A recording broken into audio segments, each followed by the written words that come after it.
Halo adik-adik semua, Gen Z yang sedang bergaul sama sedulur yang lainnya ya, mulai interaksi dan lain-lainnya, berteman, berkawan. Nah, ada beberapa gejala dari saudara-saudara kita yang menderita ADHD, ya, yaitu tentang hyperactive symptom of ADHD. Nah, tetap kita ngopi lah. Nah, oke, kita bahas bareng lagi ya. Oke, yang pertama, sedulurku semua, adik-adik semua, kalau melihat sedulur yang lainnya merasa nggak bisa jenak waktu duduk, ini pengennya kemana-mana nih anak nih, sedulurku ini. Nah, tapi sebenarnya itu adalah salah satu gejala dari ADHD, yaitu termasuk hyperactive symptom dari ADHD. Ada nggak yang seperti ini? Ya, jangan lupa tidak boleh mendiagnosis sendiri, datang ke profesional untuk melihat apakah sedulur kita ini perlu dibantu atau bagaimana.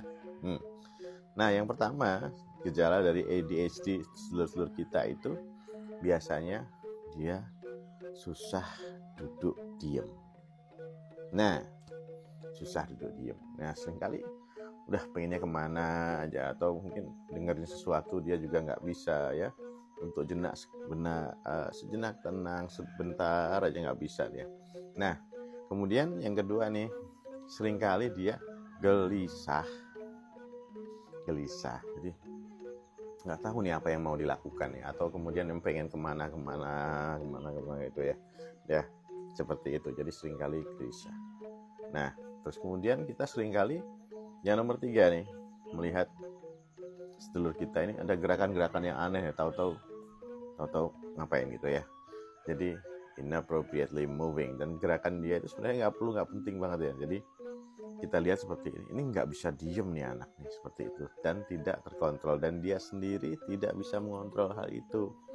Nah, kita marahin pun, kita suruh diem pun, atau kita mohon maaf nih, kita bilang apapun ke dia nggak bisa. Memang itu bawaannya seperti itu, jadi genetically jadi seperti itu. Dan tetap bisa kita bantu kok, tenang, nggak usah kita terlalu khawatir, tetap bisa kita bantu. Dan yang nomor selanjutnya nih, yang nomor 4 nih, kadang-kadang sedulur kita ini ya susah diem susah diem, ngomong aja sesuatu aja, tapi kadang-kadang kita lihat yang dibahas itu tidak segitu fokus ya. Susah diem tapi tidak segitu fokus.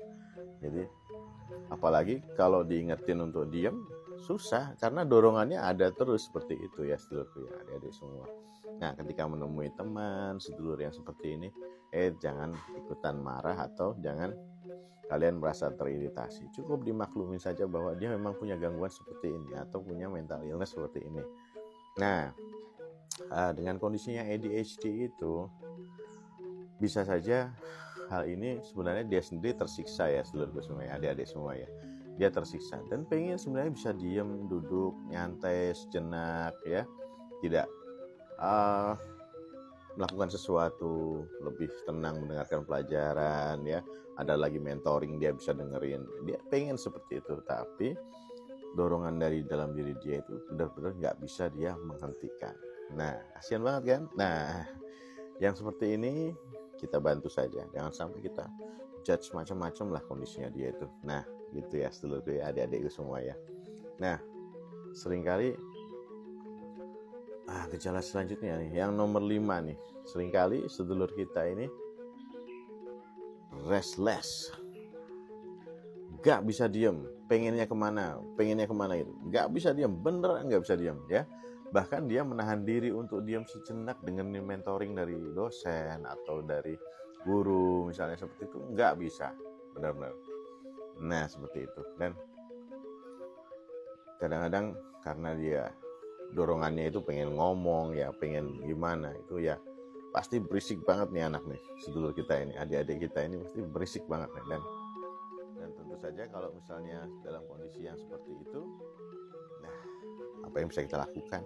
Kita jangan ikutan marah, kita sesekali ingetin aja, kita dengerin kalau kita ngomong, kita ingetin ya. Sering kali memang harus agak cerewet sedikit ya, agak mengingatkannya, agak ngasih taunya lebih sering lagi daripada sedulur kita yang lainnya. Nah, gitu sedulur. Oke, kemudian sering kali karena dia memang modelnya, mohon maaf nih, berisik nih anak nih, Nah, makanya banyak ngomong tapi tidak fokus. Banyak ngomong, bicara terus tapi tidak fokus ya.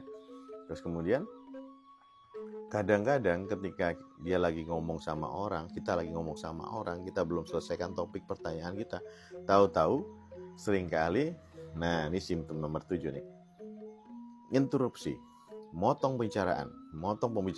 Nah seperti itu, ada nggak seperti itu? Nah padahal kita belum selesai ngomong sama orang, gue lagi sesuatu nih, lagi apa nih, tahu-tahu dia nyela-nyela omongan gitu ya, menyela omongan kita. Gimana nih, kenapa nih anak, kan kita seperti itu. Gak enak banget kan ketika adik-adik Gen Z itu bergaul dengan yang seperti ini.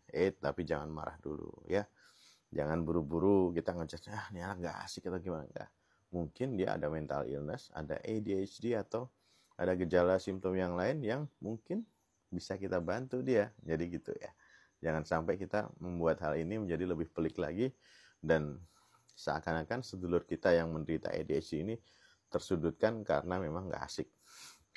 Nah, jadi jangan gitu ya. Nah, kita bantu saja sedulur kita ini yang ketika dia sangat nyebelin, dengan sangat nyebelinnya bicara terus, ngomong terus ya. Kemudian kita lagi ngobrol hal yang lain, dia menginterupsi ya. Jadi interupsi terus ya, menyela terus omongan kita. Nah, kayak gitu memang nggak asik.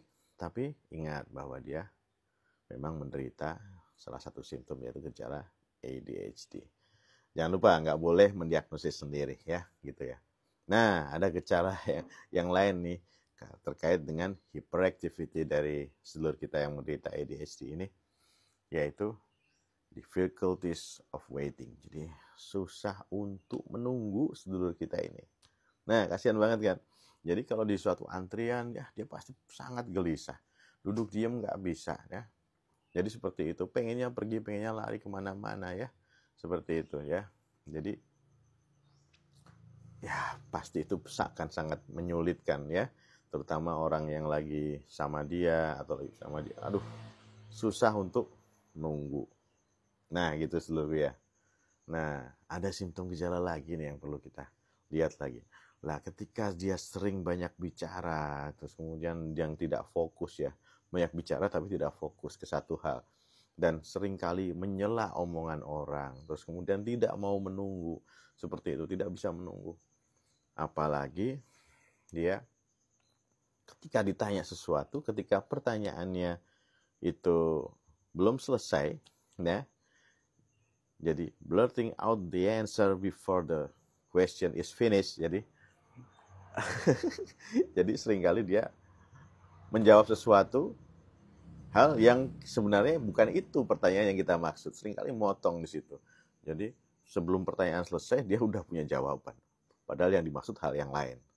Nah, ini akan sangat menyulitkan ya mungkin ya ketika kita mau menjelaskan sesuatu ya. Ketika kita kasih order ke dia, dia sudah punya persepsi sendiri, sudah punya jawaban sendiri, padahal bukan itu yang kita maksud. Jadi seperti itu ya. Seringkali menjawab pertanyaan pada pertanyaan yang belum selesai. Kan menyebalkan. Nah, oke sedulurku, jangan sampai kita berpikir bahwa hal ini, saudara kita ini, sedulur kita ini ya pribadi yang jelek atau pribadi yang kurang asik atau bagaimana.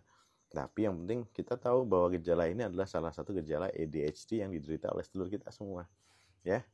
Jangan lupa, populasinya ada 5% dari populasi seluruh dunia. Nah, gitu ya sedulurku ya. Jadi, yang bisa kita lakukan adalah kita bantu. Kadang-kadang perlu kita maklumi bahwa dia memang dorongan untuk menahan dirinya seperti itu. Kegelisahannya seperti itu. Nah, makanya dari hal ini perlu nih kita ajak ke dokter, ke psikiater, supaya dia lebih nyaman lagi kehidupannya. Ya, lebih sehat lagi, lebih bagus lagi karirnya, lebih bagus lagi pendidikannya ya. Oke sedulurku, yuk kita bantu sedulur kita yang mengidap hal ini, dan jangan mendiagnosis sendiri ya. Tetap waras dan gaspol, sehat selalu. Ngopi lah ya, enak nih.